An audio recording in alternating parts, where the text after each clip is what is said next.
Joe's picture. And on the back of that card, you have the card? No, it's right Yeah, in the back of the card, there's a QR code. There.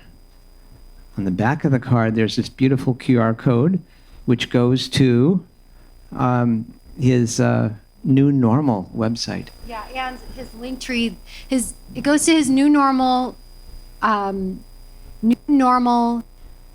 center website that is the culmination of the 40 years of mastery and wisdom and excellence all packed together in a 7-week course to help people truly dive in deep and change their lives. But we all know Joe. He's such an extraordinary human being. Give yourself that gift and dive in with him. You get to be with him in person. All this, all his personality, everything, all his wisdom in that. So you have a QR code there, and then there's a link to a Linktree that will take you to the full totality of his life's work and legacy. So you got access to Joe with these. Hey. And thanks to Alana Ross for that incredible work and helping put this Maria together doing it. So the last bit of housekeeping, the bathroom is the second door on the left. Leave the door open when you leave so people will know there's nobody in there. And yeah, I guess that's everything. So I would like to introduce Alani Hill Kohina Kahu Alani.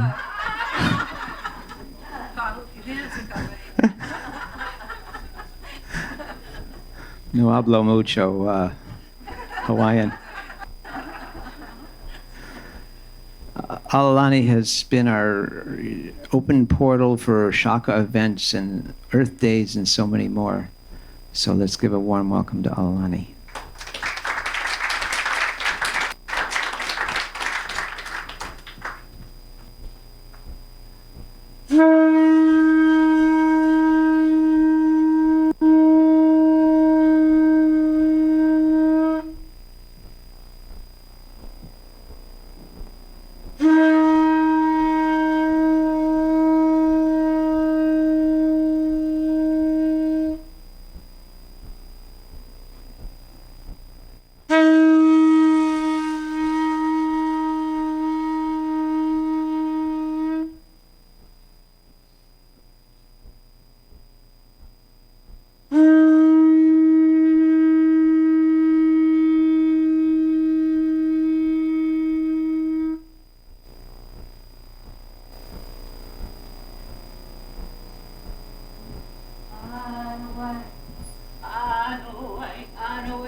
Pakayapa iloko kalanie e na kea ko mauna lani mauna lo Yesu Kristu makeo hane e na o makua mai kalikia kalakau e na kinia kue aloha e ulu mai aloha e opo mai kai aloha e na kupuna e ki na ohane na keiki o ka aina, this beautiful little girl out here.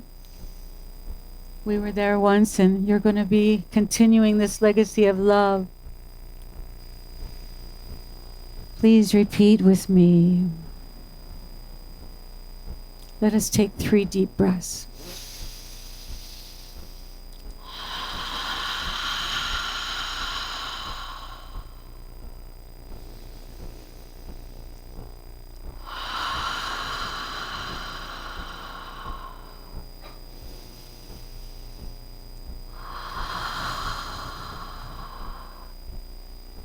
May our breaths be one, and may they be the wind that carries you, honoring you, loving you. Feel the lights that are gathered here as your body has laid down. Feel the lights around you here as we lay your body down. Feel our love surrounding you as your body has laid down. Feel our love surrounding you as they lay your body down. We are love. We are peace. We are freedom.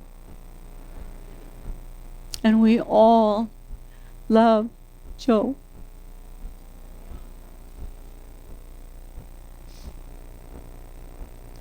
May this just open to everything that's being given and said and shared.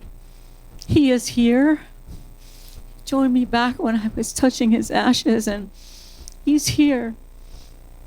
So be open to his spirit. This isn't just Joe that's gone. James, Joseph. Right? Just Joe, he says. Marshalla. May you feel everything surround you. That you are the light of lights and the love of love, and that nothing changes but your graduation. Congratulations, because you go with honor, you go with light, you join the angels and all of our Maui family that's gone before you, before us. To all of those that are gathered in Zoom and around the earth, Mother Earth, and those joining us in spirit, and the angels. Mahalo. Mahalo.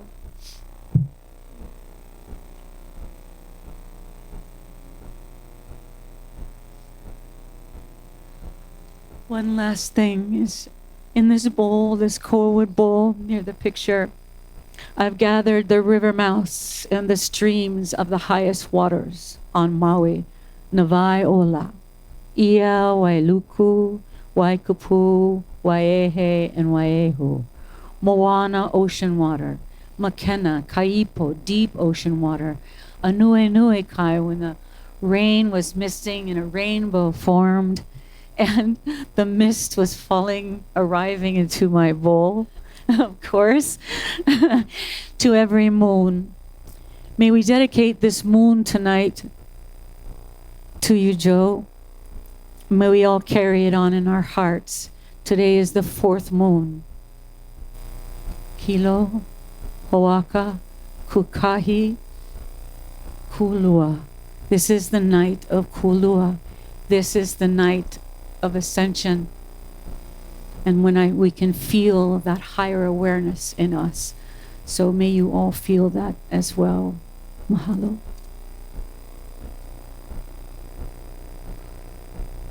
Thank you all for being here, and thank you to everyone on the Zoom link. I thought it would be appropriate to open with the obituary.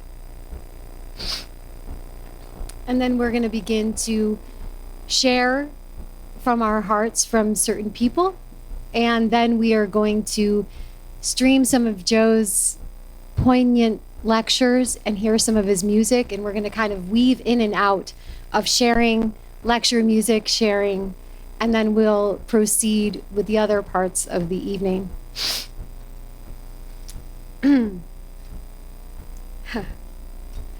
Joe Marshalla, Earth arrival, November 15th, 1962. Return to sender, December 20th, 2024. Life is so precious. Death comes to all. Please give while you're living. Let's love one and all. Love one and all. Let's love one and all.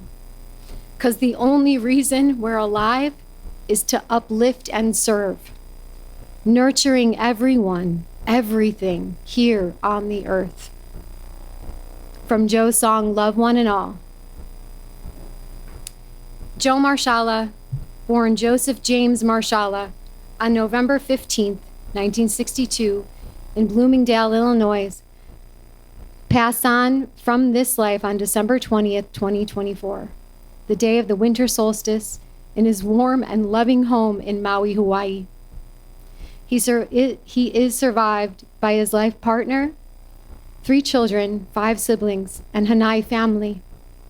He was predeceased by his parents.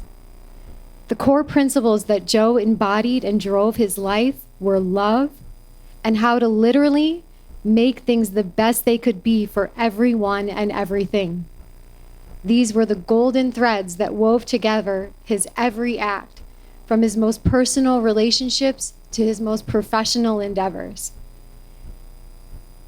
He found that the only reasonable answer to the question, what is the purpose and function of human beings, was that human beings exist and are here to uplift and nurture all of life. All life. Joe was a philosopher, scientist, teacher, course designer, lecturer, counselor, father, grandfather, environmentalist, sustainability advocate, and seasoned musician.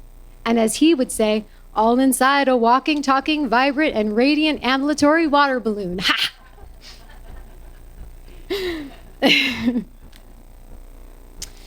Joe lived his life in a continuous exploration into the depths of the human spiritual experience. He constantly looked for and exercised ways of bringing peace, love, and harmony into this world. His main talent in life was assisting people in deeply examining all the aspects of their perceptions and their beliefs about their lives in order to help them discover and then empower their true authentic self. Indeed, his main talent lives on through his book, Repeatlessness, an owner's manual for the human mind, his exceptionally elevating educational courses, his wonderful website, and his truly extraordinary music. Joe's personal touch and public presence were incredible.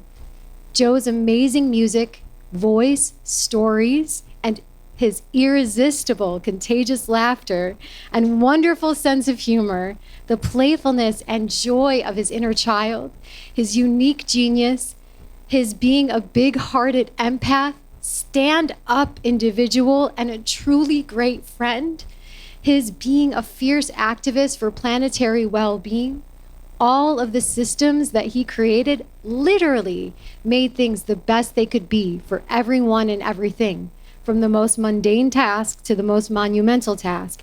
His contributions to the transformational inner work and ever-evolving consciousness in individuals and various groups through his book, free lectures, course material, documentary appearances, and real-time personal conversations that also revolutionized and guided the way for many change agents on the planet.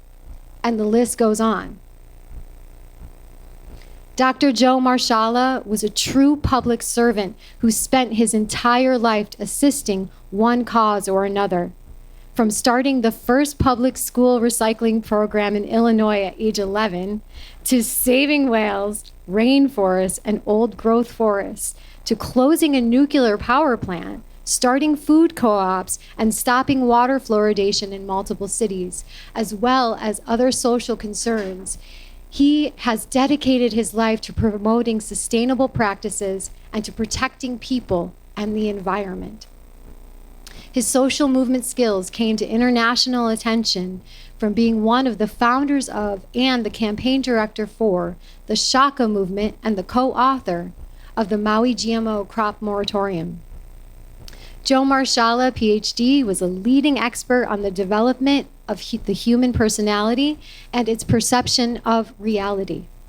Beyond the scope of his psychological, philosophical, and integrative health expertise, he was also an expert project coordinator with over 30 years of experience in educational event planning, video production, music production, concert production and promotion, business consulting, corporate training, publishing, marketing, course creation, and television production. He was also a performing artist, teacher, and lecturer with over 1,800 performances, lectures, seminars, and presentations to his credit. And he's best known for his best-selling book, Repeatlessness, an owner's manual for the human mind, which was chosen as one of the top 5 books in the world to help change your perception of reality by spirit science. Dr. Joe is featured in over 20 documentary films and lectures. His teachings have been viewed by over 20 million people worldwide and is recognized as one of the visionary consciousness leaders of our time. Dr. Joe was indeed a living example of what one person can do while in service to others, living his life, finding and implementing inner and outer environmental solutions for all humanity. Joe was devoted to living a life by abiding and embodying all the principles that would help uplift and nurture all life. He lived a life of compassion, kindness, selfless service, diligence, perseverance, peacefulness, awareness, truthfulness, peaceful non-compliance, and dedication to excellence. And he was a hands-on, joyous, big-hearted man. Joe lived by the fundamental principle of always leaving things better than he found them. He would always know how to generate a safe place around a person's being so as to give others a feeling of being truly loved and seen. Joe said that our true nature is the soul, S-O-U-L, spirit of unconditional love.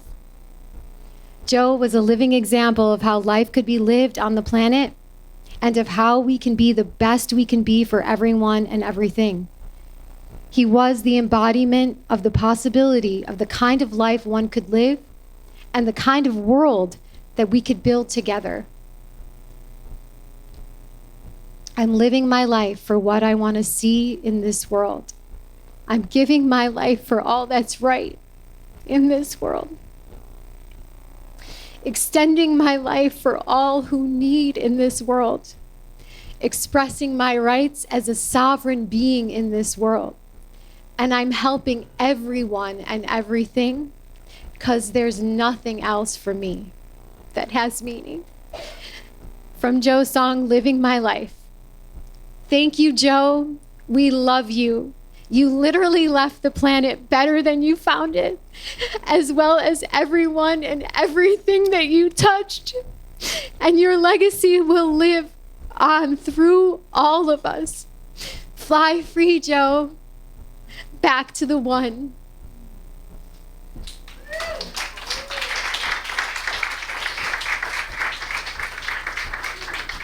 You guys, this is really good. There's a lot of good stuff in here. You got to dig in. So, big cleansing breath.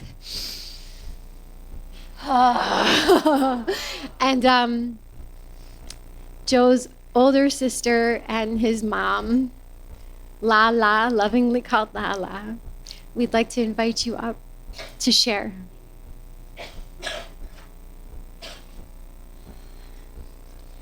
As they always say, I have to follow that. That's a tough one. Okay. Anyway, I'm Linda, Lala. As you heard, my brother, I was like his mother. He couldn't say Linda, so I was Lala till the very end. When I talked to him last, Wednesday before he passed, it was always Lala. But anyway, I was the oldest of 6, and he was the youngest. My brother Ed is here, who's the second youngest, and my mother had 5 children, and I guess she was pretty tired. And actually, Joe was in an accident. so I got to take care of him. I'd come home from school, I fed him, and I used to sing songs to him all the time when they used to have music programs in schools, and you went to music or you went to art class. So I would sing to him all the time, and we really bonded, and he became very close. But just an aside, there were 5 of us. We were all named after, how we were Catholic. So, this one's named after your mother. This one's after the grandmother. There was a name by the time he came around, everybody had been named. I mean, they didn't know what to do. So they came up, we're going to name him Max. I said, no. Can you imagine Max? Maybe Mad Max? I mean, I don't know, but not Max. And so my brother John, he said it was John. I thought it was me. Doesn't matter. We used to watch Bonanza, and we loved Little Joe. And that's where the name came from Bonanza. So he was also always a good friend, too. We could tell each other everything. Yeah, we could just do that. We had that relationship. But anyway, going back to his care, yeah, I really was like his mother. I mean, I changed his diapers, bathed him, fed him, you name it, I did it, But that was okay. I was just, my mother told me to do it, and I did it. It actually helped me become a better mother because I was so used to taking care of children. It was like, okay, now I'm going to do it again, But anyway, I'm very proud of him for all the things that Maria read, repeatlessness and tribal therapy and all the good work that he did. He had a really rough childhood, traumatic, okay? And I'm not going to go into it. It's not the day for it, but it was tough. And a lot of people could have gone south with his kind of childhood, but he didn't. Instead, he became the light for so many people and tried to help everybody that he could touch and, and extend his love and help to whoever wanted it, and reaching beyond his community with his books, with his workshops. And a very interesting aside, I mean, it was really worldwide, and I got to know that personally. I'm an artist, and I joined this group called LA Art Corps, and I went on a residency in Thailand for 3 weeks, where we did workshops. And there I met a woman named Carla, a lovely lady from Naples, Italy, and we're very good friends to this day. And somewhere along the line, this was 2015 when I met her, so somewhere in the last, 9 years, she was asking me about the family, and I'm telling her about everything. And then I had this brother, Joe, and he just workshops, and he wrote this book, Repeatlessness, and she said, Joe Marshalla? I said, what? That's my brother. Yeah, you know him? He said, yeah, I took his workshop. I mean, I never met him personally, but we talked and video chatted and all the things that he would do with his programs. And I thought, oh my gosh, and she was devastated when I told him that he had passed. But I mean, that he reached, what are the chances, right, that I meet this woman and she worked with my brother, just incredible. But he was just an amazing person, from car repair to fixing things to his gardening, which he did get from my dad. My dad was a great gardener, to just all the wonderful things. And in true Marshalla spirit, if he didn't know how to do it, he figured out how to do it, and he did it well, okay? Let's see, what else? So I talked to him Wednesday, December 18th. We had a long talk, and I'm so happy that we did. And he was still optimistic, although he said, Linda, I only feel like 50, 60%. That's not good, okay? That's not good. It's not acceptable. But anyway, he was still hopeful, and he had plans. He met this man, Leland Sklar, who many of you that know about music know who he is, a famous, amazing bass player who lives in Pasadena now. And he asked me, do you think I could stay at your house? Because, we're going to start working on music and doing it. Of course, you can borrow my other car. And, he was planning. And I told him about my trip to Bhutan.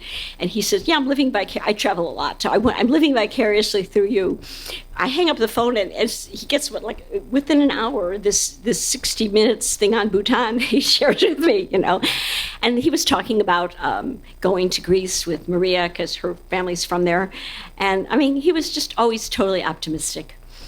But anyway, all I can say is, I know they say he's going to a better place and on his journey, but I miss my brother.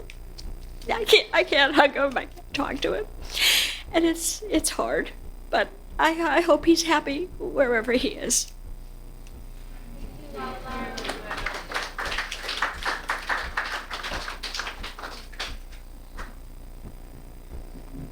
So now, that was beautiful. Lala. We open the floor to a few people who want to share their favorite Joe memories and ways that Joe impacted their life, and to share their heart. So we're just going to start with a couple people, and we're going to flow with a couple stories, and then we're going to segue into some lecture and music, and then we'll come back, circle back to more people who want to share if you feel inspired. So Kadar, would you like to come up and share? And then maybe Judy? You like to share something? And okay, go ahead. Aloha, family. Joe Marshalla. Sudaya. He liked to be called Sudea as well. Oh. We met back in Seattle during the time of tribal alchemy. No, tribal therapy. Yeah. Yeah, it was definitely alchemy. And as a folk rock group, Planeteers, we just fell in love with Joe and John, and was there somebody else? And Dave, exact. The Harmony Brothers, there you go. And it was such a breath of fresh air to see somebody who was bringing the light and the love through this beautiful music. This is our heart song music. And so that's when I met him, when we met him. And one of the stories which showed up for me last night as I was talking to Maria was one day in 1993 or 92, I get this message from Joe Marshalla, my old friend, and he says, Kedar, I'm doing this amazing workshop. It's the most amazing workshop. It's to teach people how to realize their dreams, how to bring everything forth. And I think that you're supposed to be there. And I said, well, where is this workshop? He says, well, it's in Los Angeles. And okay, and how long is this workshop? Well, it's about a week. Super high tech, big screens, bigger than life, everything. And you will learn how to be the best version of yourself. And I said, wow, Joe, this is incredible. I think, and I said, well, how much does this workshop cost? He said, it's only $5,000. I'm like, Joe, are you kidding me? I'm just a poor hippie, and so we talked, and he really, I was convinced I needed to be there. And if I was going to be there with Joe, it was all going to be okay. And so he was good. So I went to this amazing workshop, this Academy of Conscious Business. Joe was, and myself, we were kind of the most spiritual characters at this event. And we tag teamed a lot of the other souls there that were really stuck deep in the thick of business, but this was conscious business. And so I have to thank Joe Marshalla for that. It was called Income Builders International. And we brought 100 people from Maui to that event. I became the regional director. He was the regional director up in Seattle. And we were just harvesting all of these great, wonderful souls to think bigger than big. And I can truly thank Joe for that event because it was there that I learned to vision and to really vision it out, the Temple of Peace, which this year we celebrate the 25th silver anniversary of the creation of the Temple of Peace. So I'm thanking Joe for inviting me to that workshop to think really big. That's how Joe was. We had so many firsts at the Temple of Peace. One was the, what was it called? The High Frequency Tour. And Joe was so into it, it was incredible. He had the television skill set, and we had all of these amazing characters who were filming all of the gems of Maui to bring forth. What is it? What is this high frequency? We're going to bring this high frequency tour to the world. We're going to put it on TV. We're going to make these series, and it was incredible. So so many firsts at the Temple of Peace with us, and I feel so grateful for my brother Joe Marshalla, for so many things that he inspired me, inspired all of us to do. And he was the leader, born leader. It's no wonder that he ended up with a Greek goddess.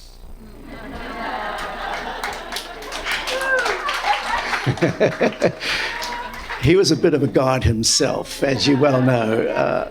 He was, and he is, and it's just amazing that we get to be here together to celebrate his life.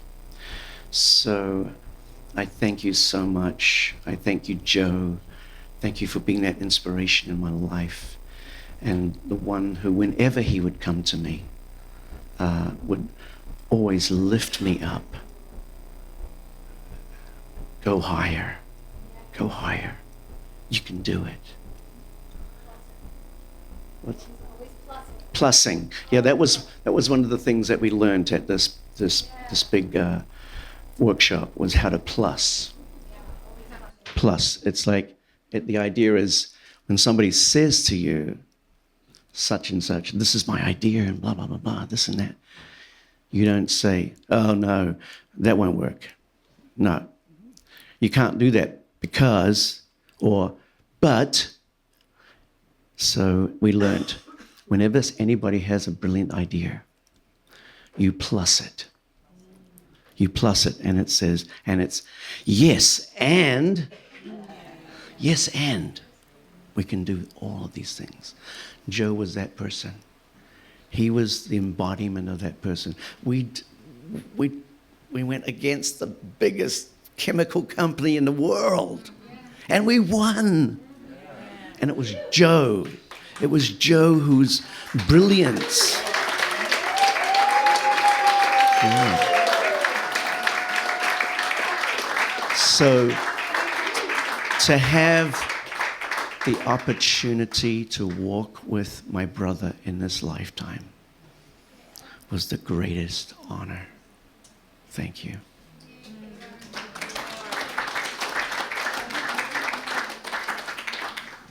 Oh, wow. We love you, Joe. Bruce is next, his brother and partner in holy crimes, but not crimes, but, you know, changing the world. But he was just your average Joe, you know. Wow. Yeah, well, what's to say? My best brother, my best friend. I first met Joe in the early 80s at a rainbow gathering. He was... Rainbow gathering? You know, how many don't know what a rainbow gathering is? Okay, we got it. We got it.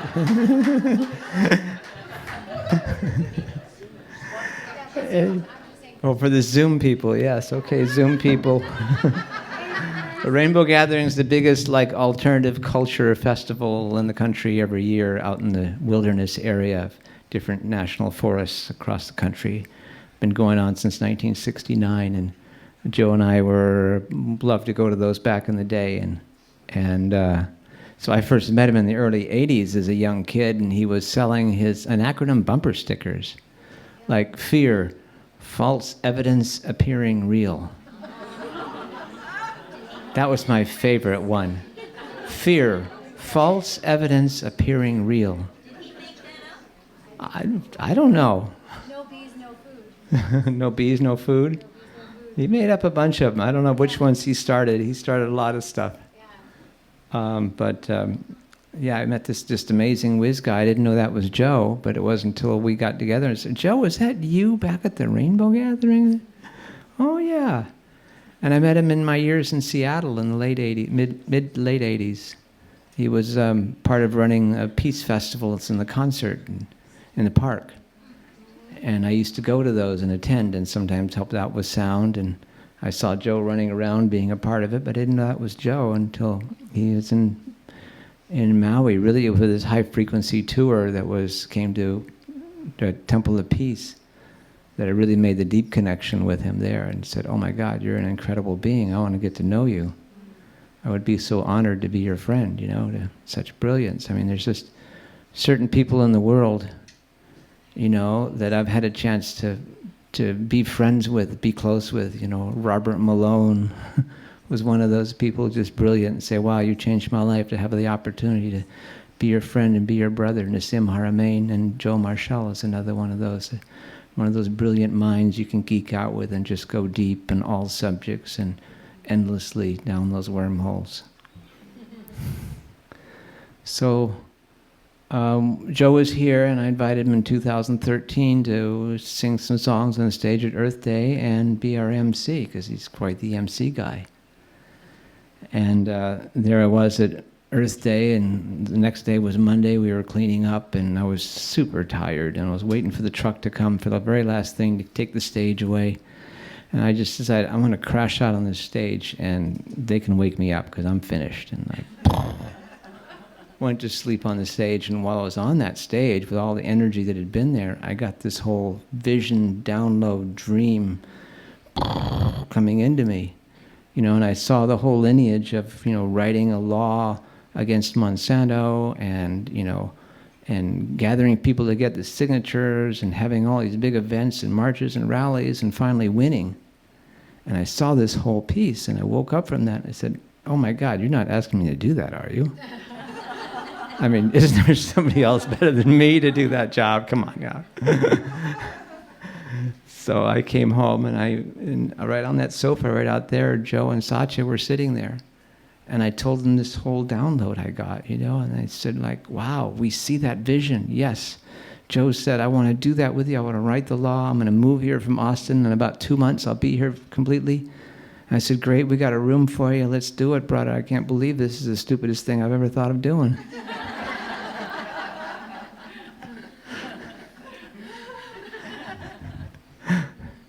So chalk it up for that one. And so that's how it started.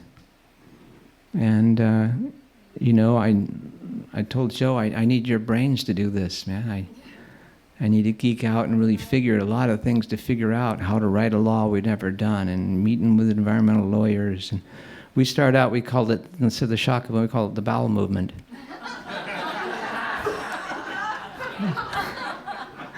Which is boys organizing with environmental lawyers. Because we're just pulling the shit out of her butt. I mean,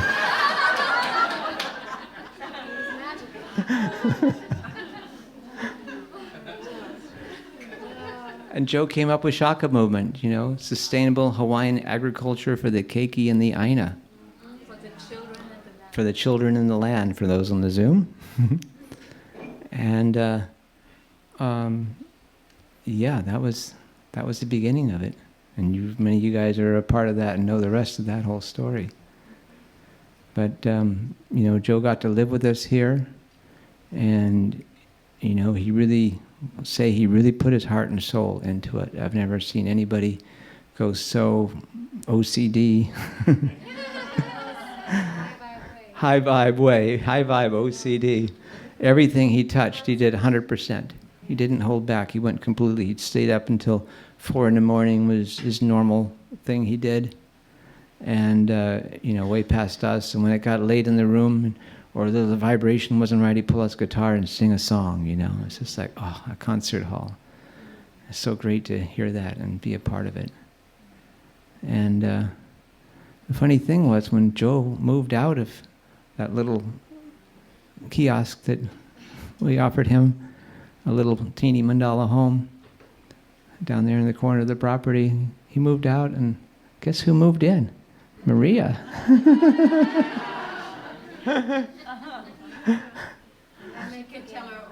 She'll tell her own story on that one, I'm sure. But that's the little magic that happens. Yeah. Sachi, you want to share something?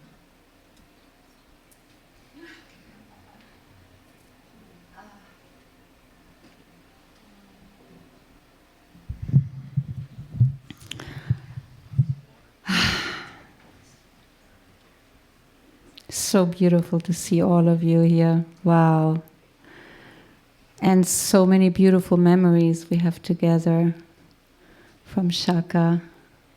So many of you spent hours and hours and hours and hours getting those 20,000 signatures from people we had to find in the street because you couldn't do it online. And wow, one person at a time, you know, and we're like, Joe was reminding us too, he was always saying it has to be not against something, it has to be for something. And so we just, you know, we put our heart and soul into it, and it was like one person at a time, you know, heart to heart, mind to mind. Hey, this is what's going on. We can make a difference. Do you want to give us a signature? Or do you, better yet, we had this whole vision that we needed 500 volunteers. And so then we rented the whole, what was it called? The small Mac, the McCoy? Yeah. The McCoy. 500 people showed up that all picked up the petitions to, you know, which had 8 pages and a whole booklet of what you need to do and what the law is. And I mean, it was an incredible amount of work, and we, you know, everybody was touched and joined, and we had the most incredible team. And can I just get everybody who was a part of Shaka to stand up?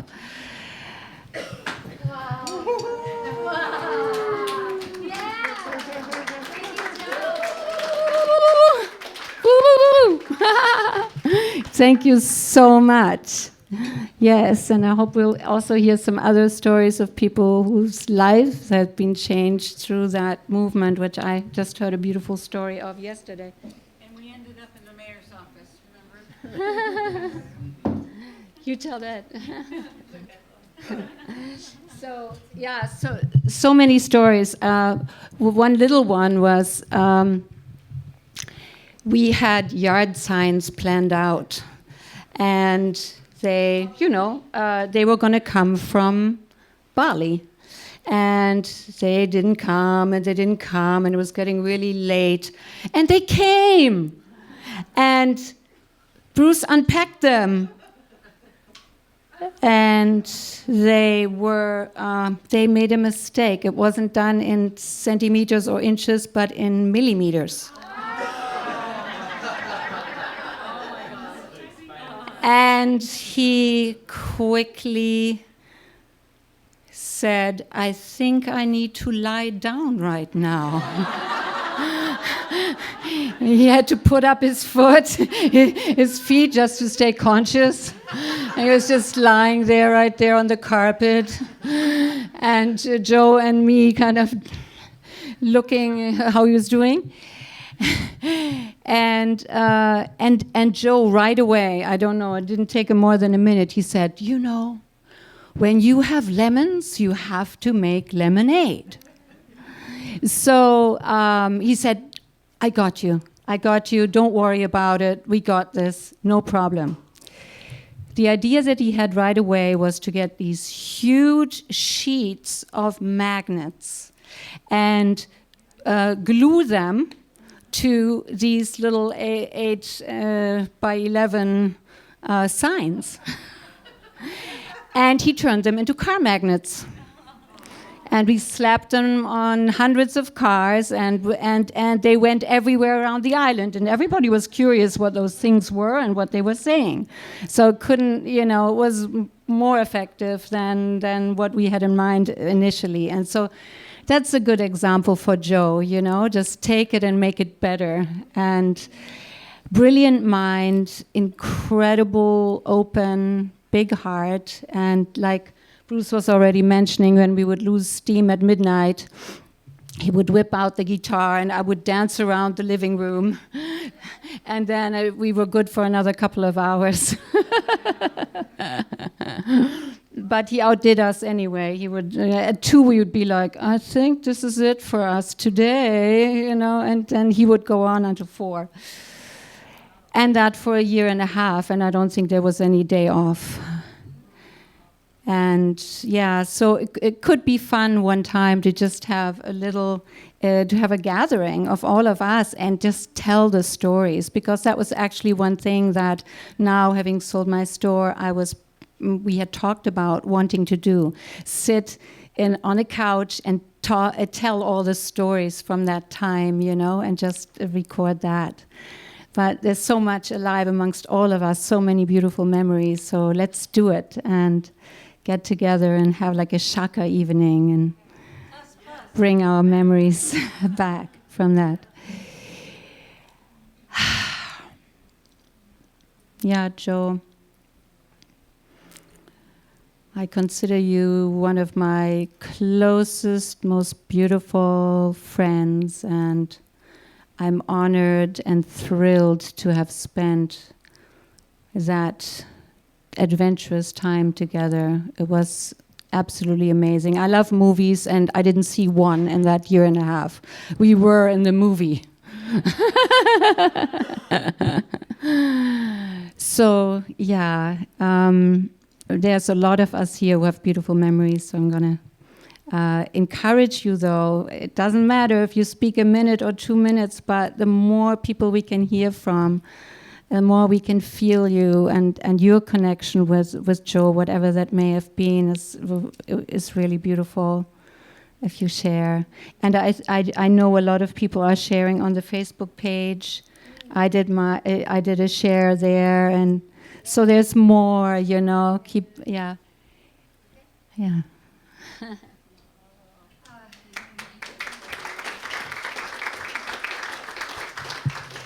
So beautiful.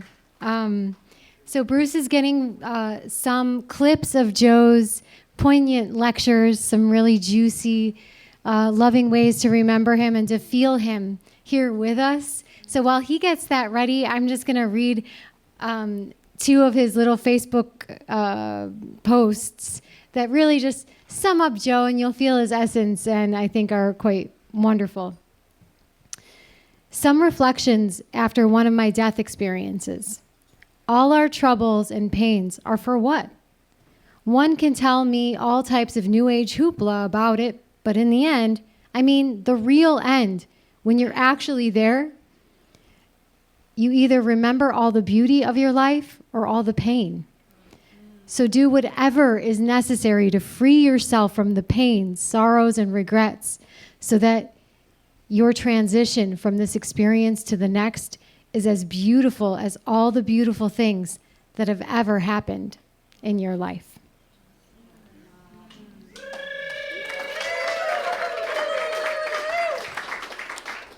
And here's a great one.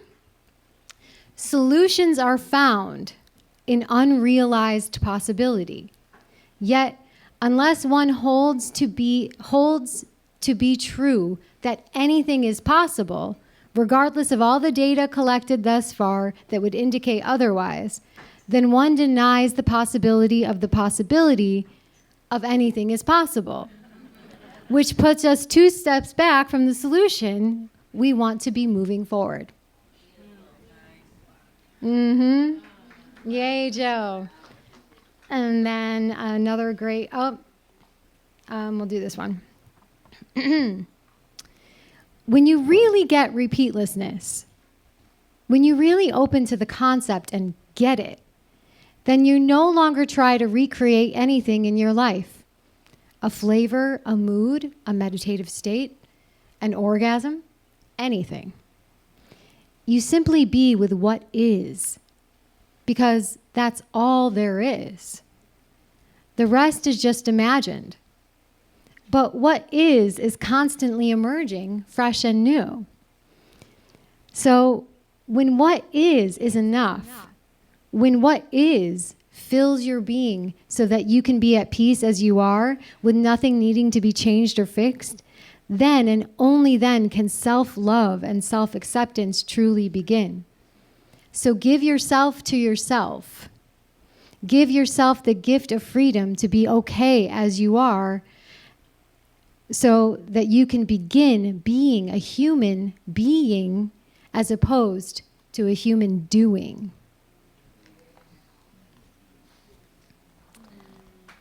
And so, let's see. All right, so are you ready? Okay. All right, everyone turn your vehicles, your ambulatory water balloons this way. Because part of that polarization that is occurring, the polarization that's you're Republican or Democrat or you're a patriot or you're a this or you're a that or you're an atheist or you're a Christian or you're a Muslim or you're a Krishna or a Hindu or a Buddhist or all the division and all of that.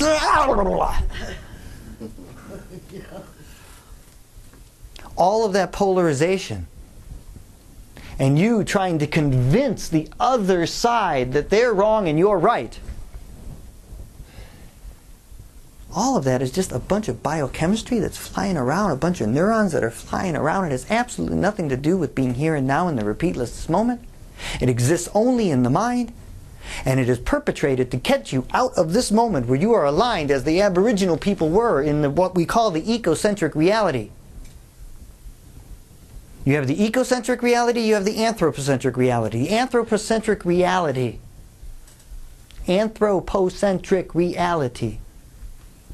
is the concept that man is over nature, that nature is there for man to manipulate and control for his well-being and his good. Do we see that anywhere on the planet today? You know? As opposed to the ecocentric reality, which is the very fact that every cell in your body, everything that exists, is nature. You are nature. There is no separation between you and that which is the nature. That what you do to that out there is doing to yourself, because you are not separate from it.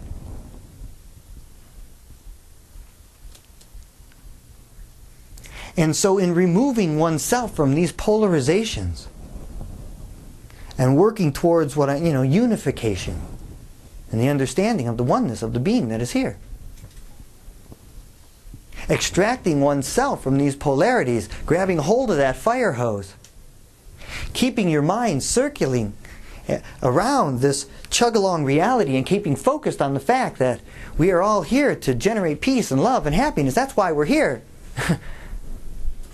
Not to conquer each other and control the environment and control the ecology and control each other and manipulate each other. That's not what I'm here for. It's what I thought I was here for. Thought I was here for. It's what I was trained. It's what I was told. Now all of that exists. Every aspect of that. I think this is going to get a little trippy. Okay. Can everybody hear me okay? Yeah. Without it? Yeah. So do you guys, you all know Light in the Soul? That song? So this is I don't have the full Joe story about how the cool way in which this happened. It was either in the 80s or in the 90s, but that magical time on the island, somewhere on Hana side, the jungle side, there was Joe shared this beautiful song called Light in the Soul. And it's, if there's light in the soul, then there's beauty in the person. If there's beauty in the person, sorry, I'm on the spot. Yeah, there's, what's that? Oh, okay. Actually, I guess I'm going to sing it. I'm going to try, but okay. Yeah. Everyone sing with me too, then, if you know it. If there's light in the soul, there is beauty in the person. If there's beauty in the person, there's harmony within the home. If there's harmony within the home, there's order in the nation. If there's order in the nation, there is peace in the world. Again, if there's light in the soul, there is beauty in the person. If there's beauty in the person, there's harmony within the home. If there's harmony within the home, there's order in the nation. If there's order in the nation, there is peace in the world. And yeah, he went into harmonies, but I'm not going to do that. I don't want to. So that song was the anthem for the UN, for peace in the world. Oh, Joe, wow. And I got to have the privilege to slowly discover, because when I'll tell you a little bit about how Joe and I came together. It was really magical. So I was in a place in my life where I was ready to have a certain type of love, a union, a real union, where how we could exist together from the physical and emotional intelligence and spiritual intelligence in a way to be embodied as a couple. And I was like ready. I took the reins. But Joe was in a place, he was coming down from doing the SHAKA movement. And so he was giving his whole self and being. And he was just at that time, he's like, okay, God, universe, my picker is broken. Pick for me. And I'm like, this is exactly what I want. And so I was taking the reins and he was in surrender. And when the universe brought us together here on Maui, we made eye contact and the crowd disappeared and our souls connected. And it really was better than a fairy tale, because a lot of us attach to this idea of something or someone, but we just got to be the embodiment. We just finally... we saw each other, and we both gave each other the best 10 years. I am so grateful because that type of love is possible. When you know you are so fully held and seen and cherished. It's not about this identity, the masks we wear to protect ourselves. You just get to really be and to hold each other, where life is worth living when you got your person, when you're safe, and you can open and expand to they open a whole world inside you. Okay, we're good. They open a whole world inside you. And so, oh, honey, we really, he wrote a song. And some of the lyrics are, this is not an ordinary, simply an extraordinary love. And I am so grateful every day that all that we built over these 10 years will continue to grow and expand. And that, man, we were just so blessed. I'm so grateful for what that type of love opened inside me and what it did for him. Because he told me his heart was finally safe. After all these years, everything that he gave, he could be held and have a reason to live. And so, thank you for giving that to him. Yes. Oh, Joe. And there was while we're still waiting. Oh, we're ready? Okay, great. Next. Okay. So one thing I often bring up when I was lecturing was, if we're going to be this person who uplifts and nurtures life, all the time, how do you maintain that, And so I would ask the question, what's the greatest gift you could give another human being? Right? And people say authenticity, integrity, truth, honesty. And I say, okay, those all are vying for 2 through 10. But I submit that the greatest gift you can give another human being is generating such a safe place around your being that that person can be free to be who it is they actually are in that moment. If they're angry, you're not judging them. You say, wow, man, you're really angry. Yeah, oh, you know. If they're sad, you're right there for them. We've all done it for others. And we've all had it done for us. But how do you maintain that? What do you have to do? How do you maintain that open space so that you're always available? So, to kind of explain how we do that, I pretend that I would like you to pretend I'm holding a microphone. Okay, and so you got the microphone right here, and there's a cord going down. Now, that microphone is receiving information and then transmitting it out, then going to the speaker. So it's receiving, and there's this electricity. Without electricity inside this microphone, it doesn't receive and or transmit information. You take the electricity out, you might as well use it as a hammer. It's completely useless as a microphone. Well, the same is true for each one of you who are sitting in this room. There is an electricity within you. That when this electricity is in us and animating these beings, we say we're alive. And when the electricity's gone, we say they're dead. But what is that electricity? You know, what is that electricity? Now, for eons, we have every culture that we ever, they've all come up with a word for, you know, basically, and in English we call it the soul. Right? That when the soul is here, we're alive. When the soul is gone, we're not. But what is that soul? What is that essence? What is that energy? Because the word is not the energy. And I submit that energy, that life force that is animating your beings and giving you life, the S-O-U-L, the soul, the S-O-U-L, that energy that is giving you that animated being, the soul is the spirit of unconditional love.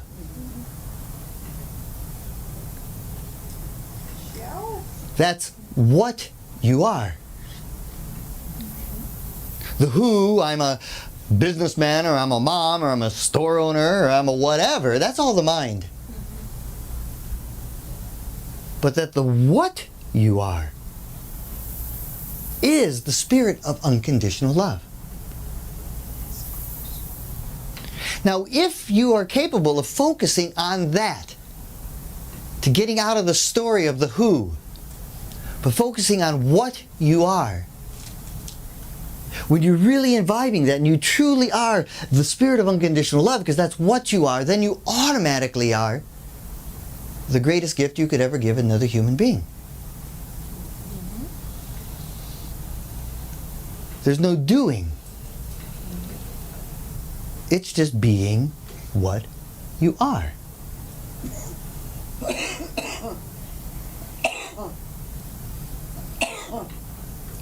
It's your true nature.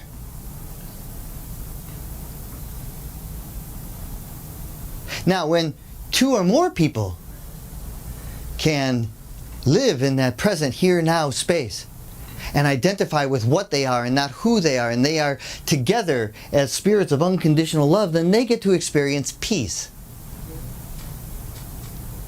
which is people experiencing a conscious existence. P-E-A-C-E, people experiencing a conscious existence. So when you are identified with the soul, the spirit of unconditional love, and that is what you are, you get to experience peace, which is people experiencing conscious existence. And they do so by living in truth. T-R-U-T-H. By living in the repeatless, unknowable, timeless happening. Because we know it's repeatless. It's never happened before. Every moment is fresh and new. It's constantly emerging fresh. Every nanosecond, every cell, everything is transforming and changing. So it's repeatless and it's unknowable, because if it never happened before and it's fresh and new, how could you know it? It's completely unknowable. It's timeless because time truly doesn't exist. Time is just a tool for measuring the passing of now. You know, it's that saying, the past and the future are inevitable. The past and the future don't exist. They're imagined. So the repeatless, unknowable, timeless happening, because it seems to be happening. Here we are.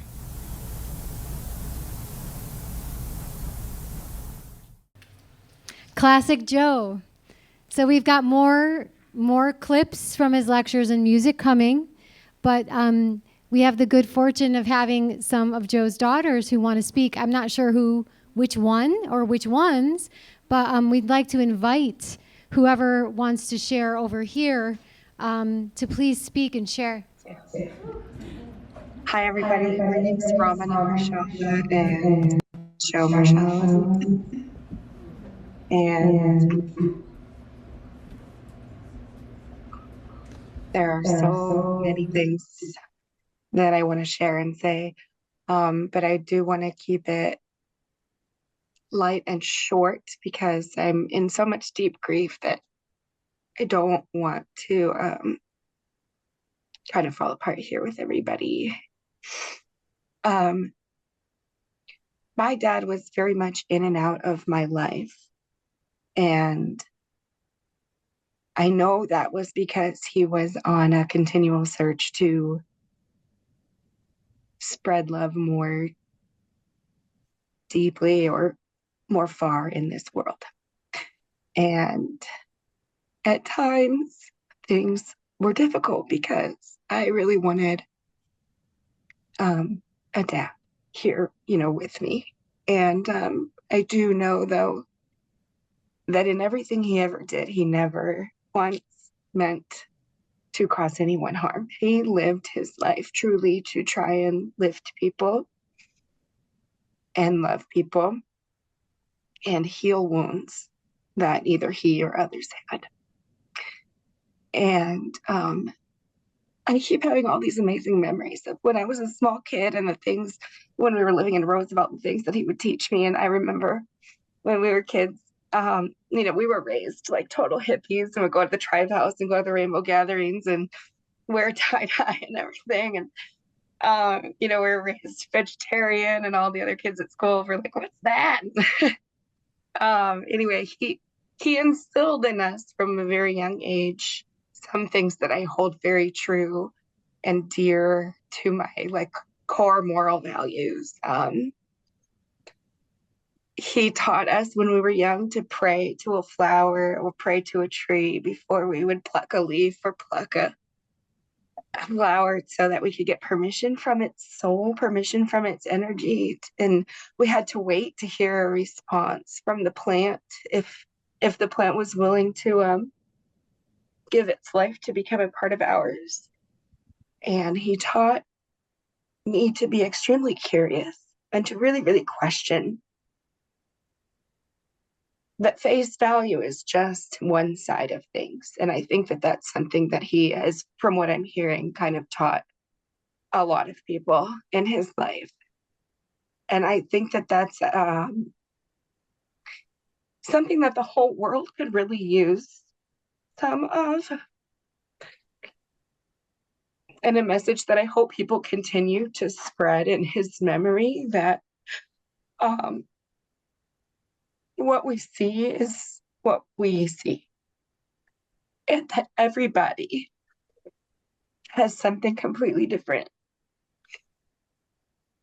And when we can learn to embrace other people's journeys and other people's experiences and other people's trauma and other people's pasts and other people's perspectives, culturally or otherwise, that's where the love is, and that's where the understanding is. That's where the energy is. We are all one species. We are all one people. And so if there's anything, so sorry. If there's anything I will always remember that my dad taught me, it's that this life is about love and beauty and just the wisdom of the earth. And that humans just need to get out of the way and let Mother Earth do what she needs to do. And in order to do that, we need to take care of her and we need to take care of each other. So Um, I will miss him forever. And I really wish I could have been there today. I've been very ill, so I'm sorry I couldn't be there in person, but I'm sending all my love to everybody. Maria, Aunt Linda, Uncle Ed. Thank you for being here. Thank you for loving my dad. I think he spent his life needing more love all the time because he wanted to give so much. And so thank you for loving him. And I love you, Dad. I'll miss you, and you're free now. Thanks, everybody.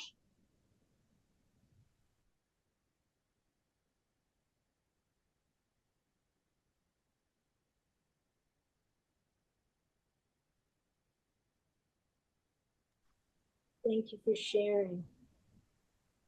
Ramana, that was so beautiful. Her camera's off. Oh man, where do you live? Sorry, I was crying.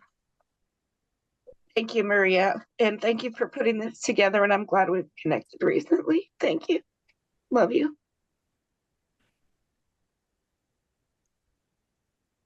Sending you much love, sweet girl. She'll always be in your heart. Okay, well, geez, I didn't know if I was going to talk or not today. And after hearing my sister, I don't know. Much like her, him and I have had a very up and down relationship. He's been in and out of our lives for most of our life, but I don't want that to be the topic of what I'm going to talk about. Um, Something about me is I'm celebrating. About 14 years ago, I was really deep into an addiction. I had a really, really bad addiction for many years of my life. And one time in my life, I had been put into rehab. I was about 16 years old, and I had escaped that rehab and ended up in some really unknown place that there's no way anyone could find me. And I had decided that that wasn't my path in that moment, and I was going to steal a cell phone and run as fast as I could. And I called my dad, and I didn't even know he was in town, and I didn't know where he was, but I told him that I was in deep trouble. And if I didn't get saved right now, I didn't know if I was going to survive in this life. And I hung up the phone and I tossed it and I just ran in the pouring rain for like an hour. And next thing I know, I see these headlights and this horn honking and this car pull over, and it's my dad. And like, there is no way he could have known where I was. This was so long ago. This was 2004 or 5. Like, GPS cell phones did not exist, and my dad somehow had this connection with me that he found me and he saved me in that moment.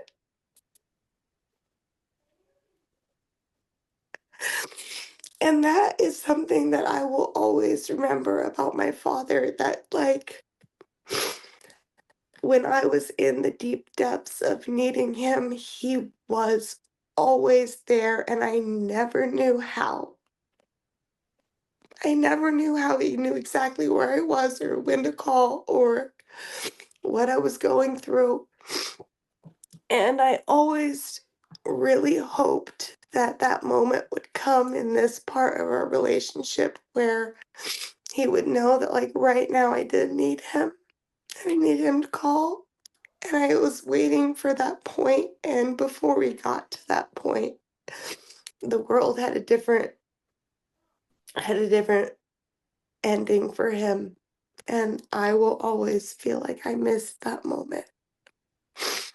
And Maria, I want to let you know that I know my father loved you to his core. You were what he was waiting for his whole entire life. I've never seen my dad so happy and so whole. And thank you for loving him and giving him that partnership and that love and that laughter and that joy and that like kid spirit that he always needed in his life. And thank you guys for putting this on. That's all I have to say.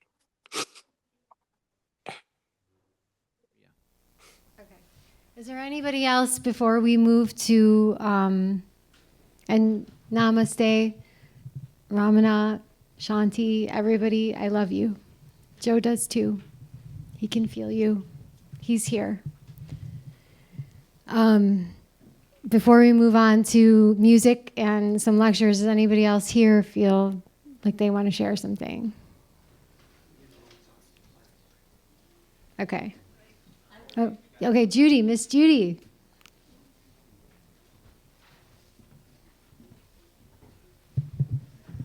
Hi, everybody. I don't really have a story. I met Joe, I want to say it's 13, 14 years ago, and he came to the temple. I think he had just come back to the island, or he just had come to the island, and he was talking to Kedar at the Golden Gate out in front of the Temple of Peace. And Kedar introduced me and told me a little bit about him later, and I thought, wow, what a fascinating man, what a brilliant man. I can't imagine I'd ever get to be friends with him. And somehow the miracle happened, and I guess being involved in Shaka, and he was just always so inspiring, and I definitely had him on a pedestal. Fell in love really the minute I met him and saw the depth of his soul. I've learned more in the last few days about all the amazing, amazing things he did that I didn't realize. But he loved me. He respected me. That was him speaking at Awakening in Paradise, and that was a magical night, and we were all very, very moved by his words. And he was supposed to come play music for us this month at our fair, January 26th. We had talked about him coming to just come and greet everybody and strum and share some of his wisdom, so we didn't get to do that. And we were supposed to have coffee a couple weeks ago, and I didn't follow through, so I'm really sad that I didn't follow through. We were just all touched by a silver thread of what he shared, and something unique with each and every one of us. Clearly, he was just a magical mirror and a beautiful reflection for all of us. He just, being in his presence, I feel uplifted my soul, certainly. And I don't know, I have a fantasy, Maria, that somehow I helped your orbits come together, but I could be my fantasy. And I was so, so happy when you guys connected. So we're just all enriched, and look at how he brought us together for New Year's. I mean, I don't know if that was his intention, but subliminally, somehow he knew that this gathering would happen, and may we all have this lovely, beautiful effect on one another. We are all so blessed to be part of this Maui Ohana. And thank you to Bruce and Satya, and I know you guys have really lost a brother, and I'm just grateful to have been in his orbit and to be somebody that I could pick up the phone if I wanted to just say hi. So love and blessings to each and every one of us. Maybe Dr. Bonnie wants to tell us a little bit about the Shaka thread. We've got beautiful. And I'm so grateful to meet his beautiful girls. And I don't think there's a family that isn't touched by something with addictions these days. So thank God he knew how to tune in when he needed to. So blessings to all, ha'ole makahiki ho, and may we all have a fabulous year and dedicate positive work and energy to Dr. Joe, because he inspired all of us. Good stuff. Aloha.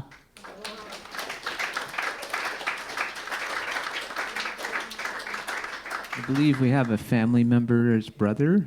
You want to wave to us so I can find you? John? John Marshall? John Marshall. Whoop, Marshalla. John Marshalla, can you hear us? All right, so I am Joe's oldest brother. My brother Ed was between us, and I'm 67.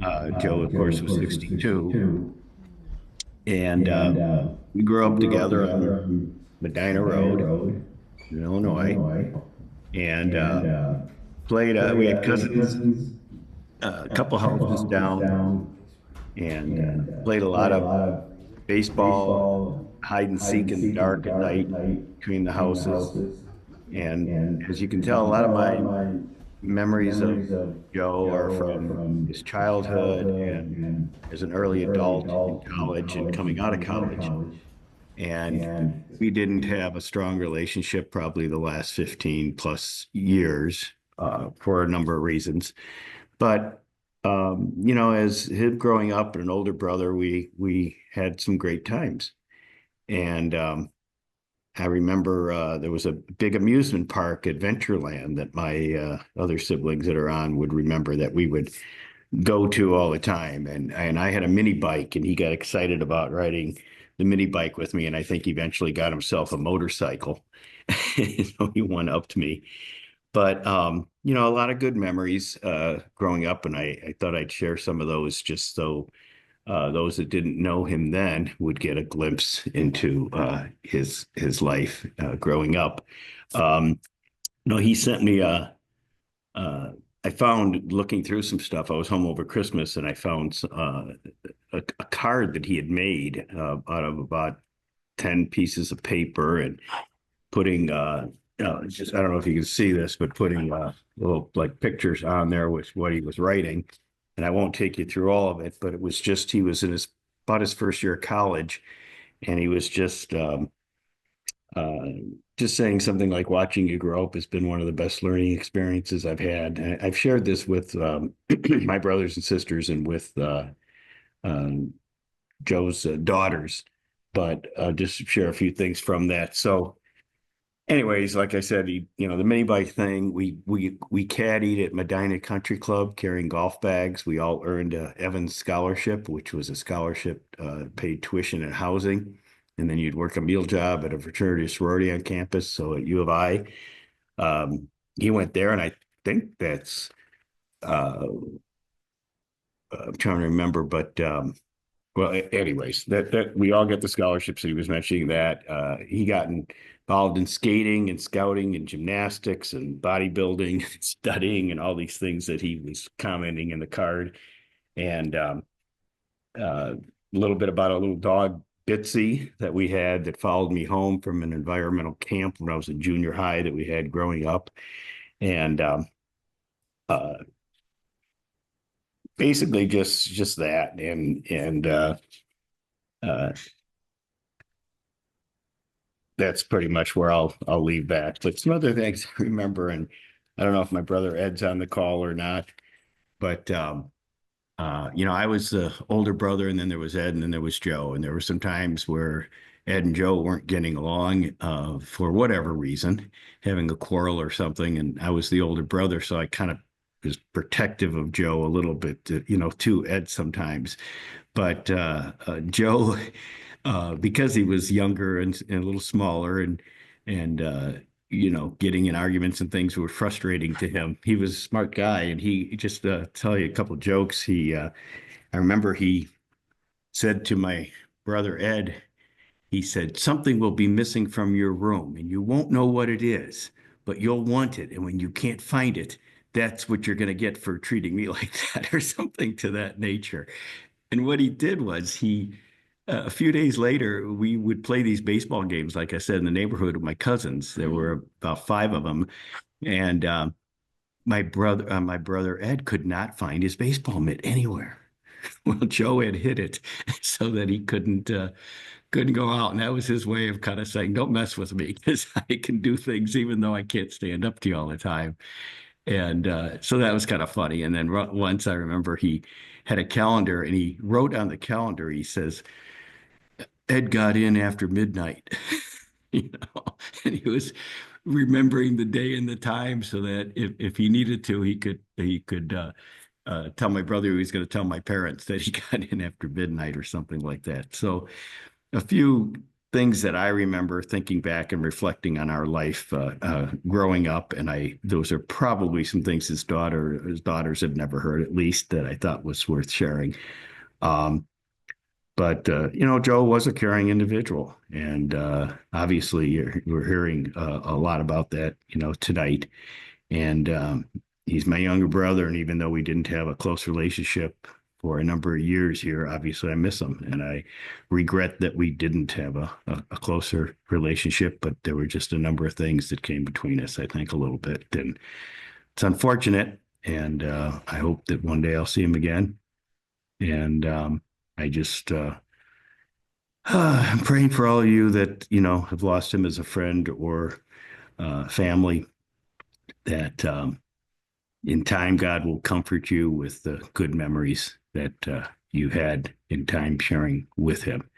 And time tends to heal. It takes a while, but hopefully the good things will be remembered, and that's what you'll have to hold on to. So I'll leave it at that.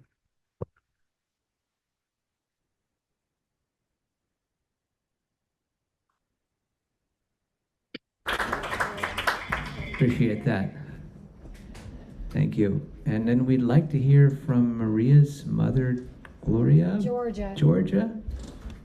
Hello, everybody. I have just been blessed to be part of the ceremony celebration for Joe. I remember when Maria first left to go to Hawaii. It was the year before I moved to Kansas. She really didn't have a plan, but she had this strong faith and feeling that her life was supposed to be in Hawaii. And of course, as a mom, I'm thinking, okay, with a little bit of money in her pocket, and she goes, Mom, don't worry, it'll all manifest. And I'm thinking, okay. I'm thinking to myself, I'm really praying every day that it does. I believe in you, but I just want to hear that you're living on a box on the beach. I just want you to be okay. But anyways, she starts her journey there, and adventure after adventure, meeting wonderful people that gave her places to stay and a little bit of work. And one day she called me, she goes, Mom, I met him. I go, who? She goes, I met the man I'm supposed to be with, and he's a good, solid man, Mom. And then I met Joe, and I could just sense his spirit and those two connecting. And the journey began, with all these adventures, one after another, finding places to live and starting their work and their journey together. And nothing better than a mother to see someone love their daughter. And her and I had been through so much together, and seeing her loved and seeing her happy was so much a blessing to me.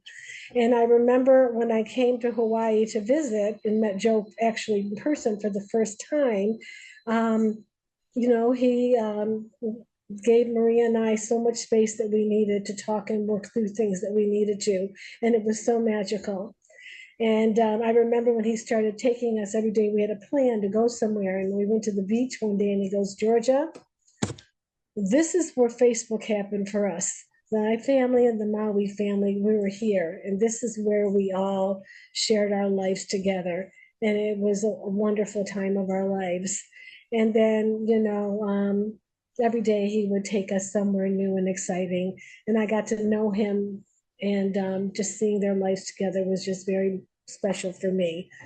And I remember one day I told the ladies on Zoom earlier, he knew that I love Christian music, and he gave me a private concert, and he played all this beautiful music for me. And it gave my heart a sense of security that my Maria would be loved and be okay, and they would have a beautiful life together, which they did. And my heart goes out to his daughters and his family and his friends and girls. My heart breaks for your loss, but I know that Joe had a huge calling in his life to do so much, and with that often comes a lot of sacrifice. And I think he sacrificed that time he wanted with you. That doesn't mean that he loved you less. He just had a huge calling, and he did it really well. And I'm so grateful to have known him. And I just, whoever's there, please give Maria hugs for me, because I'm not there to hug her. And I could probably say so much more. From time to time, when we would FaceTime, he always had wisdom for me. He always made me laugh and always gave me so much love. So, with that said, guys, this has been an amazing day, and he will live in our lives forever. Well, we will continue to love unconditionally, tell each other the truth, seek God every day, because we don't know what tomorrow holds. So make it the best day you can. Love the person, forgive quickly, love often. Thank you for listening to me, and thank you for being there for my girl. Love you.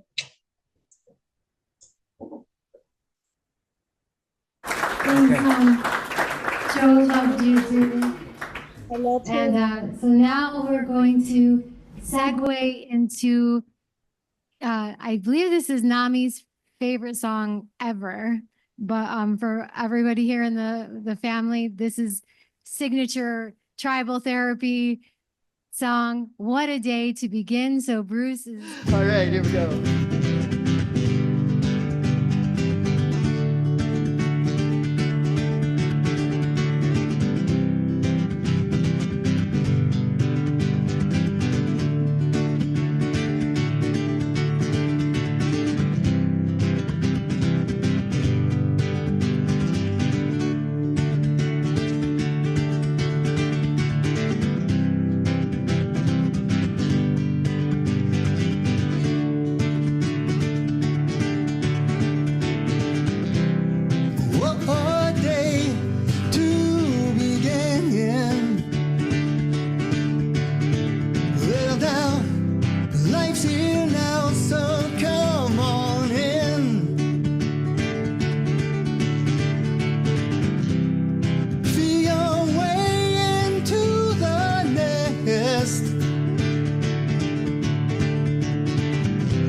Just follow your heart, forget the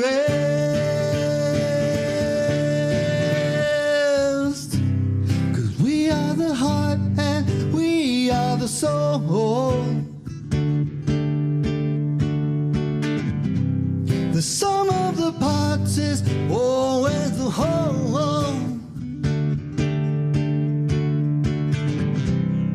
Brothers and sisters everywhere, we're coming together, we're coming to share, because we're in this world, no doubt, and now what's within we must let out.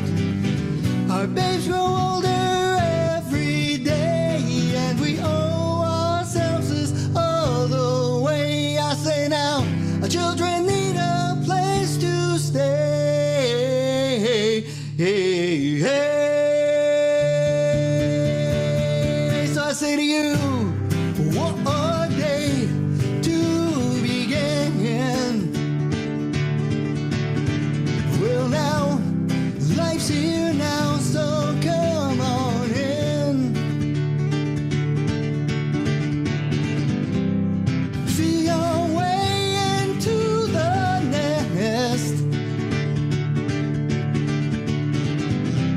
Just follow your heart, forget the rest.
say to you, what a day to begin. What a day to begin. Life's here now, so come on in. Come on, come on, come on, come on, come on, come on, come on, come on in now. Feel your way into the nest. Feel your way to the nest. Just follow your heart, forget the rest. Just follow your heart, forget the rest. Forget the rest. Forget the rest. Forget the rest. Just follow your heart, oh yeah, oh, just follow your heart, oh baby, just follow your heart, oh yeah, oh, forget the rest, forget the rest, forget the rest.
Just follow your heart, forget the rest.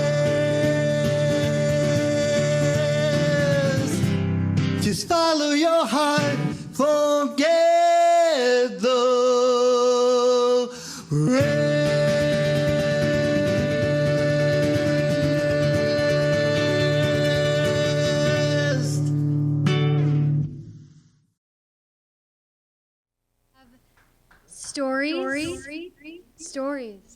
Stories. And then we have another clip or two, and then we'll see where we're at, and then we might segue into the next bit, okay? But if you need to just stand up and just stretch and move your body, but try not to talk because we're going to go right into the music, but just get the energy flowing, and then we'll start. Once you sit back down, we'll start. Yeah. All right, if everyone can find your way back.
it's all just stories in my mind. In my mind.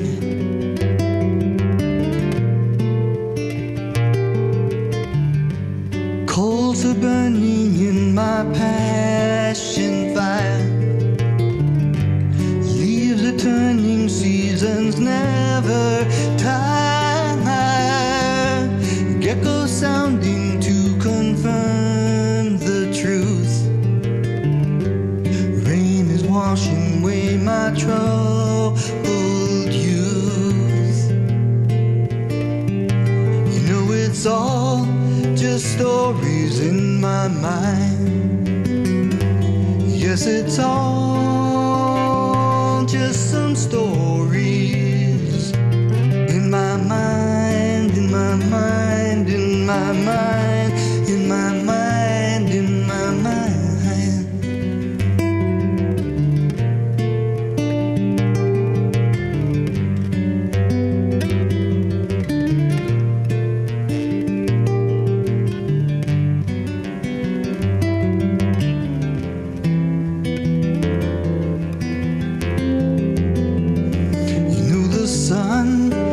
Shining, yes, it's here to stay. Clouds of sunset can't take that away. The final resting place, my destiny. Life continues on eternally.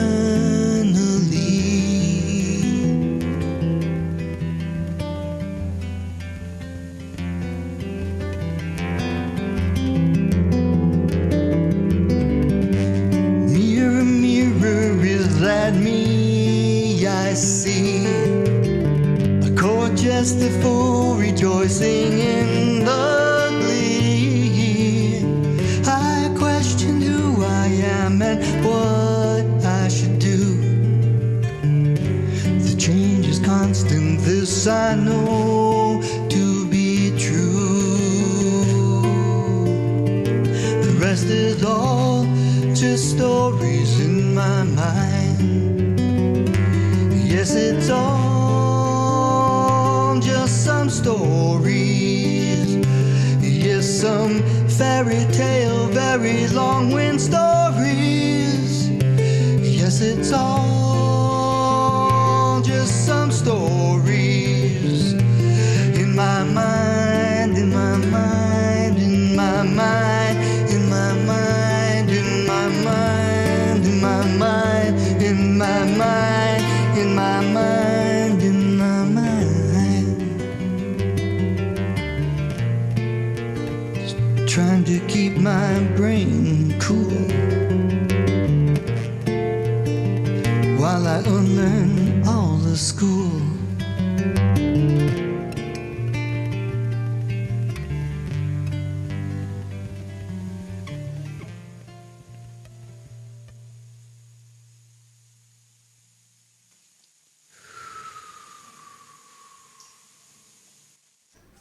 Thank you, everybody. We have just 2 more clips and a song, and then we'll eat, and we'll be able to honor Joe through nourishing our bodies. And so thank you for holding sacred space. This is big for everybody on Zoom right now, and just big, you know, a great big man. And so thank you for your patience and staying in your bodies. And I love you all. Thank you for your sharing, and thank you for just bearing witness a little more, and then we'll all go, continue on.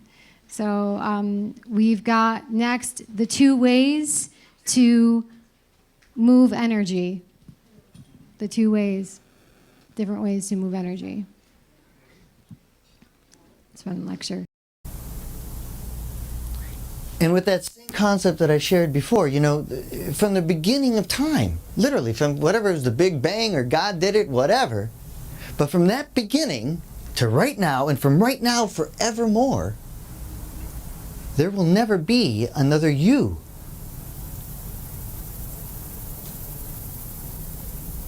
You're it. You're you. No one else will ever be that. So I invite you to consider, what are you going to do with that you? What's your function? See, because for me, there's only two ways that we can move energy. All of us are like meat radios, right? We're made out of meat, or ambulatory water balloons that transmit and receive energy, whatever you want to call it. My fellow mammals, we tend to receive and transmit energy, right? That's how we communicate. And there's many levels that are before our actual senses that we feel and experience. These are all like in slow motion. They happen light years behind the actual occurrence of an energetic that you're having or that we're having right now. But the point is,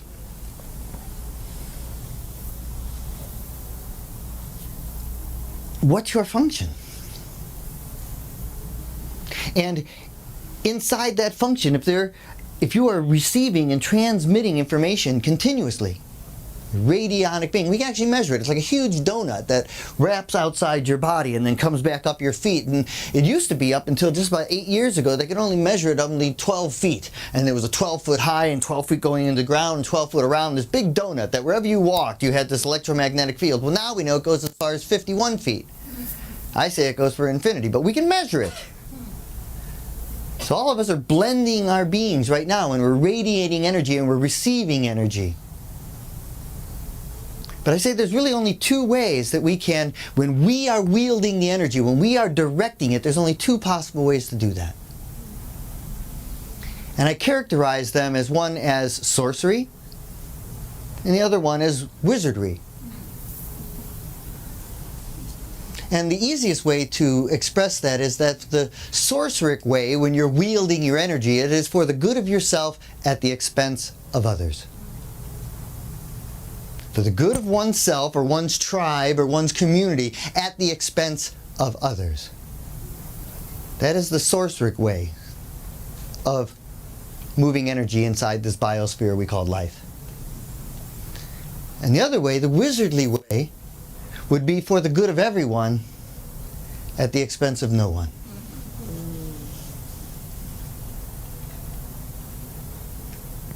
Those are your only two choices. And recently in one of my writings I was saying to myself, but ultimately it might go out as a book or something, I don't know. But I was writing to myself, seek not what you can get, rather seek what you can give. Everywhere, every day. In your home, the countertop, the laundry, the garbage, the children, the kids, your car, the grocery clerk. What can you give? How can I be of service to you? How can I uplift and nurture your life? And now we have coming, fixedness is one of the biggest blocks to our freedom. This is a juicy one. And then we're going to listen and experience Namaste. You'll be free to move your body and dance to that one. So please hold. Okay, which one? Fixedness lecture there. Fixedness is one of the biggest blocks to our freedom. And where is it? Fixedness. Why don't you type it?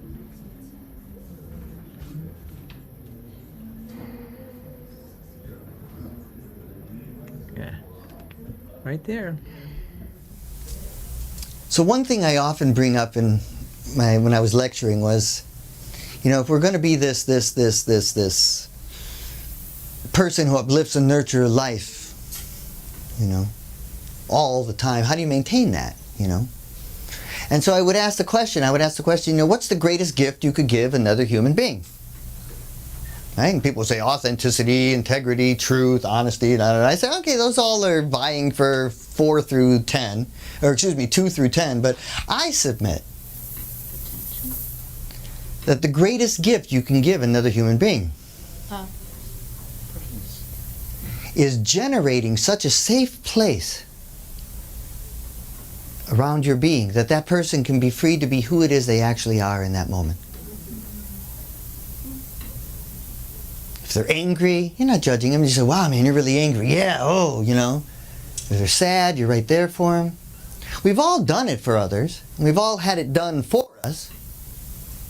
But how do you maintain that? What do you have to do? How do you maintain that open space so that you're always available? So, to kind of explain how we do that, I pretend that I would like you to pretend I'm holding a microphone. Okay, and so you got the microphone right here, and there's a cord going down. Now, that microphone is receiving information and then transmitting it out, then going to the speaker. So it's receiving, and there's this electricity. Without electricity inside this microphone, it doesn't receive and or transmit information.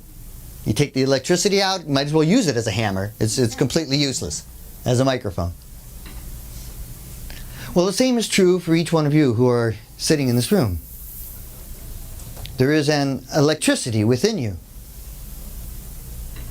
That when this electricity is in us and animating these beings, we say we're alive. And when the electricity's gone, we say they're dead. But what is that electricity? You know, what is that electricity? Now, for eons, we have every culture that we ever, they've all come up with a word for, you know, basically, and in English we call it the soul. Right? That when the soul is here, we're alive. When the soul is gone, we're not. But what is that soul? What is that essence? What is that energy? Because the word is not the energy.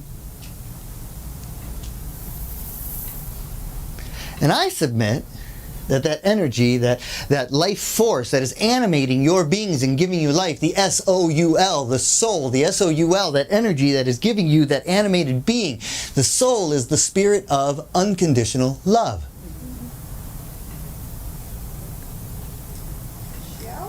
That's what you are.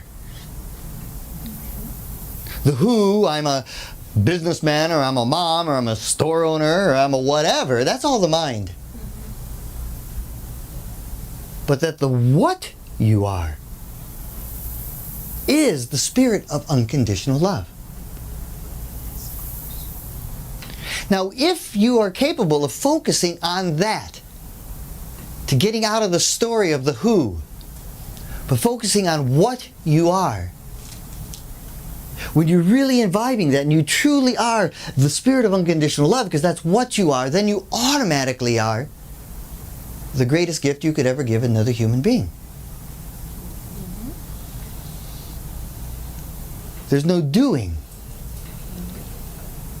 It's just being what you are.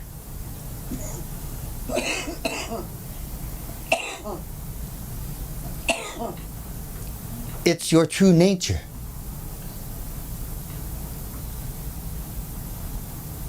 Now, when two or more people can live in that present here now space and identify with what they are and not who they are, and they are together as spirits of unconditional love, then they get to experience peace,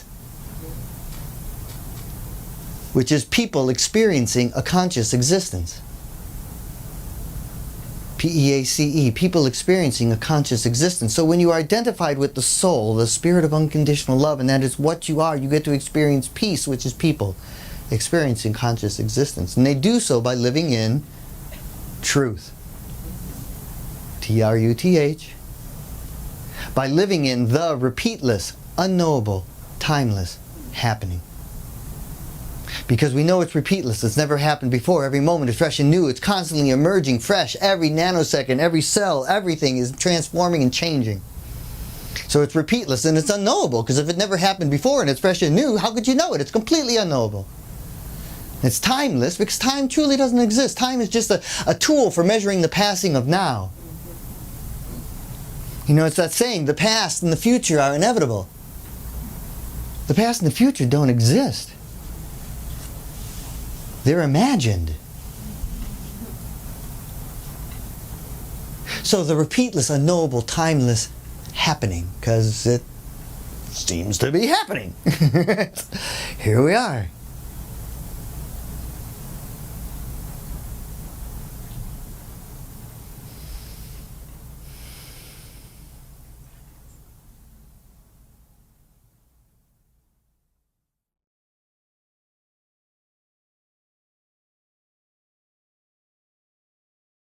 On YouTube that you can find, and to watch the whole thing is just, oh my God, so delicious. And so now we're going to move into the classic Namaste, which I believe is really such a magnificent way to segue into the closure of this part of the evening and move into a very conscious dinner, which we ask for mindfulness, and we still talk about ways in which we love Joe and are celebrating him in our lives. And it's just the Joe conversation back and forth, and because our hearts are really tender and we're grieving. So please be mindful of that. And so we'll go into Namaste, and please don't forget about the booklet, and you guys can get access to this. We printed like 400, especially for the family memorial coming in a couple weeks. But we have the altar cards in these booklets too that just carry all the lyrics to Joe's music and his wonderful essence, and then links to his legacy to secure that. And if you do feel called to help support Joe's legacy through contributions or donations or Venmo, just ask me and Bruce, and we'll show you how to do that. And it would be so much appreciated during this hard time. So we're going to go to Namaste, and feel free to get up and move and dance. And if you do have the booklet, the lyrics are right in here. And yeah, feel free to dance over there on your end. And then I'm sorry. And the booklets are over there in the corner. And then you can always reach out to me for a booklet, or, I know Lala is going to be taking some back with her. So everyone, you'll be able to get access to this. Okay. So we're going to start playing Namaste right now. What? You can go to the link the link is in the booklet. So just a moment, please. Everyone's getting their stuff. Just hold for a second so everyone can sit.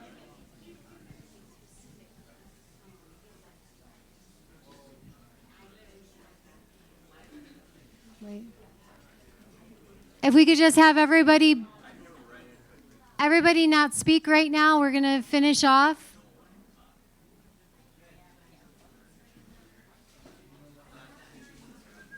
Okay, we just need some silence. You guys. All right, everyone take a breath. Here we go.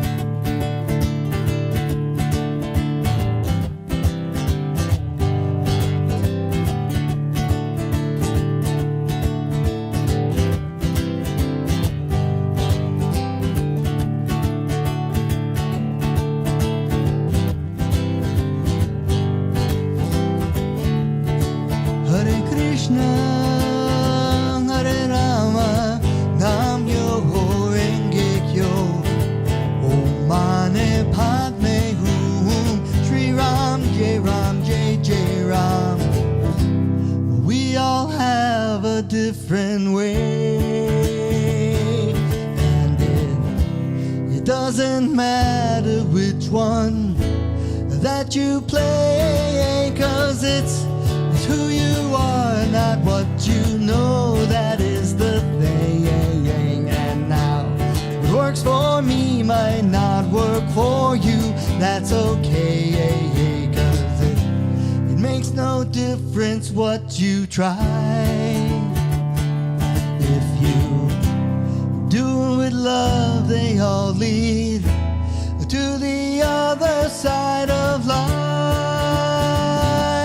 to the other side inside, to the outside, to the outside within.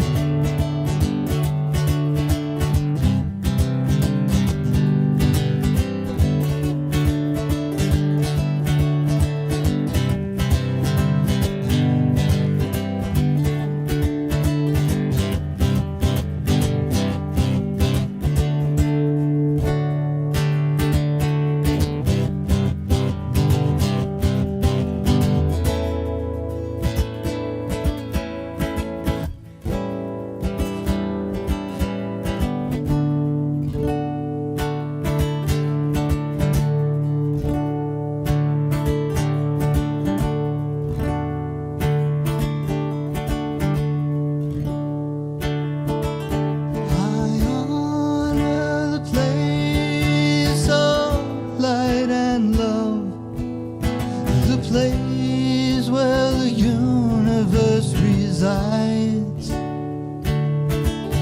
So if you're in that place and you and me in mind, there's only one of us and nothing to hide.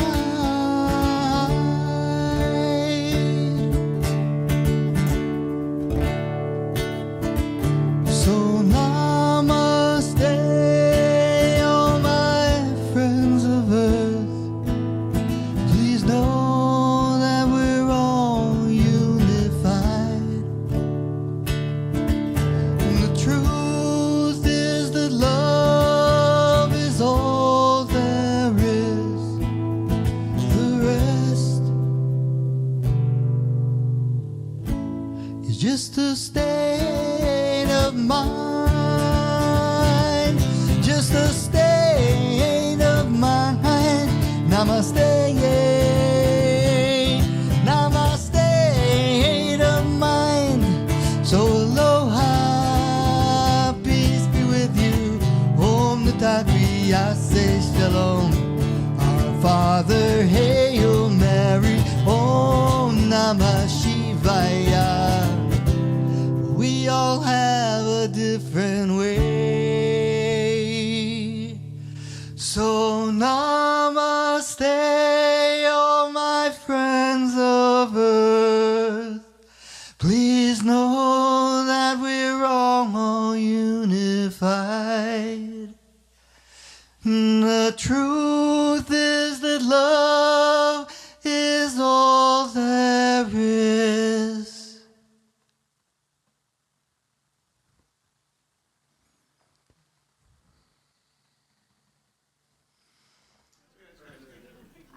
I know that this recording is going to be available. And I think you're going to get a... Bruce, are we going to get a link for everybody? Yeah, you're going to get a link to the recording. And we love you and thank you. And we love you, Joe. We love you, Joe! Yay!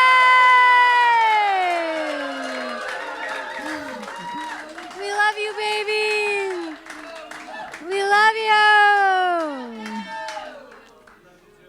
Thank you, everyone. We love you. Thank you. And now we can eat and celebrate Joe even more. Oh, wait.